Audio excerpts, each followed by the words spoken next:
আসসালামু আলাইকুম। আজকে একটি বইয়ের রিভিউ নিয়ে আপনাদের সামনে হাজির হয়েছি। এটি একটি শর্ট ভিডিও, এটা লং ভিডিও খুব শিগগিরই আপনারা পেয়ে যাবেন। আজকে এই বইটি আমি রিভিউ করছি, সেটি শারমিন আক্তার সাথীর লেখা শাশুড়িনামা।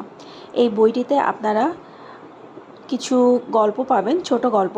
এটা একটা ছোট গল্প সংকলনও বলতে পারেন, যেটা মেইন ক্যারেক্টারের মাধ্যমে অনেকগুলো ছোট ছোট গল্প তার বয়ানে উঠে এসেছে। আপনারা বইটি কিনতে পারেন এবং এটি একটি সুখপাঠ্য, আমি এটা বলতেই পারি। বইটির মোট পৃষ্ঠা সংখ্যা 200 এবং অন্য ধারা থেকে প্রকাশিত বইটির মূল্য ছিল 350 টাকা।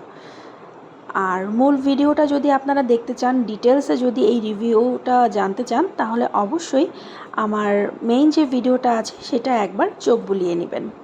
আপনাদেরকে সবসময় আমার পাশে পাবো এই আশাতে আজকে এখানেই বিদায় নিচ্ছি। খোদা হাফেজ।